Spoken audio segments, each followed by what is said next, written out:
شروع اللہ کے نام سے جو نہایت مہربان اور بے حد رحم والا ہے۔ گویا کہ ان گھروں میں کبھی بسے ہی نہ تھے۔ آگاہ رہو، مدین کے لیے بھی ویسی ہی دوری ہے جیسی دوری سمود کو ہوئی، اور یقیناً ہم نے ہی موسیٰ کو اپنی آیات اور روشن دلیلوں کے ساتھ بھیجا تھا فرعون اور اس کے سرداروں کی طرف۔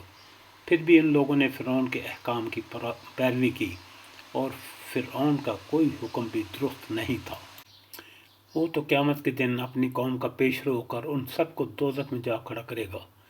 وہ بہت ہی برا گھاٹ ہے جس پر لا کھڑے کیے جائیں گے۔ ان پر تو اس دنیا میں بھی لعنت چپکا دی گئی، اور قیامت کے دن بھی برا انعام ہے جو دیا گیا۔ بستیوں کی یہ خبریں جنہیں ہم تمہارے سامنے بیان فرما رہے ہیں، ان میں سے بعض تو موجود ہیں اور بعض کی فصلیں کٹ گئی ہیں۔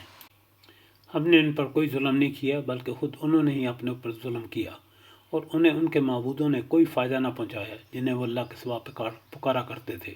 جبکہ تیرے پروردگار کا حکم آ پہنچا، بلکہ انہوں نے تو ان کے نقصان میں اور ہی اضافہ کیا۔ تیرے پروردگار کی پکڑ کا یہی طریقہ ہے کہ جب وہ بستیوں کے رہنے والے ظالموں کو پکڑتا ہے، بے شک اس کی پکڑ دکھ دینے والی اور نہایت سخت ہے۔